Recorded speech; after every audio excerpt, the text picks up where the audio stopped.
changement de la vie des Nigériens, vous aurez automatiquement tous ceux qui sont concernés, qui seront gênés par l'autoroute, c'est évident. C'est une infrastructure routière qui dépasse, vous l'avez dit, vous avez raison, largement l'intérêt des Stéphanois. Donc sur la 45, pour résumer, la région est prête à y aller. Parce qu'elle est prête à y aller, ce dossier peut se faire. Mais ça signifiera qu'on fera des économies sur d'autres dossiers de la Loire. Parce qu'il y a un moment aussi où je peux pas non plus tout mettre à un seul endroit.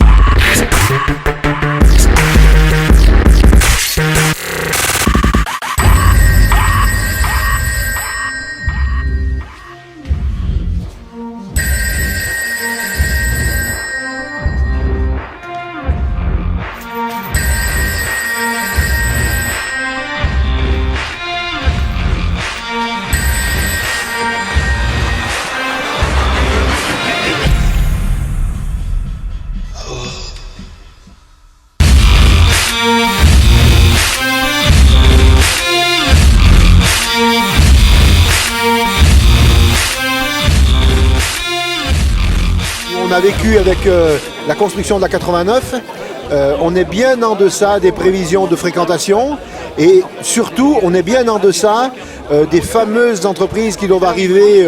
Aujourd'hui on n'a aucune entreprise, même au contraire, puisque jusqu'à tout de suite après la construction de la 89 et la mise enfin quand elle a été ouverte en 2013, janvier 2013, on a des gens de Lyon qui sont venus construire des maisons à Saint-Marcel, sur Saint-Marcel, et aujourd'hui ils déménagent parce qu'ils se rendent compte qu'en travaillant à Lyon et en habitant à Saint-Marcel, c'est beaucoup trop cher d'emprunter l'autoroute tous les jours. L'enjeu, c'est d'améliorer la mobilité entre l'agglomération stéphanoise et l'agglomération lyonnaise, et la 45 n'apportera aucune solution. On se dit que c'est un projet complètement inutile parce qu'il va arriver sur un bouchon à Lyon et massacrer la grande partie des territoires agricoles et naturels des communes du plateau mornantais. Il nous semble que l'enjeu pour les générations futures, c'est quand même d'avoir un patrimoine environnemental et social conservé. Et la 45, c'est vraiment un projet, c'est un projet du passé qui répond à aucun enjeu moderne en fait. On voit qu'avec tous les moyens de communication, tous les moyens de transport aujourd'hui qui est à notre disposition, il faut arrêter de faire des autoroutes de partout. Autour de Saint-Étienne, il y a largement de quoi créer de l'activité économique, il y a largement de quoi laisser de la place pour les paysans et on n'a pas besoin d'aller multiplier les routes qui sont que des aspirateurs à voiture. Il y a un dernier argument, c'est que vous savez, quand un grand groupe privé qui devient le prestataire de cette autoroute demande autant d'argent public, c'est parce que le projet n'est pas rentable. Donc sachons finalement entendre que ce projet n'est pas rentable, évitons ce gaspillage d'argent public et utilisons-le dans l'intérêt de toutes et tous. C'est ça les économies, monsieur Perdriau, monsieur Beaune? C'est ça que vous voulez nous imposer? Non! Non! Non! Carton rouge, monsieur Beaune! Carton rouge, monsieur Perdriau! Il faut arrêter de gaspiller le fric du contribuable pour des vieux projets qui ne servent à rien. 2 autoroutes parallèles l'une à côté de l'autre, c'est de la pollution atmosphérique en quantité, quand on sait qu'aujourd'hui 40 000 morts par an sont dus à la pollution atmosphérique. Monsieur Perdriau, monsieur Beaune, voulez-vous être responsable de morts supplémentaires? C'est ça votre projet?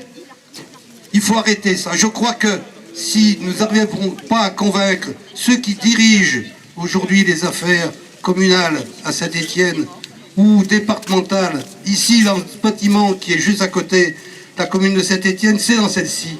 J'espère qu'ils auront le courage d'écouter ce qui se dit aujourd'hui pour enfin comprendre que la vérité n'est pas dans le tout bagnole, qu'il faut aujourd'hui évoluer. Si je suis là aujourd'hui, c'est parce que je ne veux pas d'une ville où l'on respire des gaz de pots d'échappement de voitures. Je ne veux pas non plus d'une autoroute en dessous de chez moi. Je ne veux pas que l'on détruise des maisons pour construire une autoroute qui ne va pratiquement pas servir. Je ne veux pas que des familles payent pour une autoroute qu'on ne devrait pas vouloir. Je ne veux pas d'une ville polluée par les voitures qui passent sur l'autoroute. Et je ne veux pas d'un paysage gâché par une autoroute. Bref, si je suis là aujourd'hui, c'est pour crier haut et fort « Non à la 45 !» Je parle au nom des enfants. Dans 10 ans, nous aurons 20 ans. Notre avenir, il faut y penser maintenant. On est contre la 45 pour toutes les terres qui vont disparaître. On est contre la 45 pour toutes les maisons qui vont être détruites. On est contre la 45 pour tous ces animaux qui vont mourir. On est contre la 45 qui va apporter de la pollution. On est contre la 45 parce que nous allons nous réveiller le matin en entendant le bruit des voitures. On est contre la 45 parce qu'on a déjà une autre autoroute. L'air que nous respirons aujourd'hui doit être meilleur demain. Vous ne devez pas nous faire payer vos erreurs. Préparez nos déplacements, préparez le changement. Les voitures ne sont pas l'avenir. Vos habitudes doivent changer. La 45 est un projet du passé, projet dépassé. Carton rouge contre la 45, on est tous contre la 45.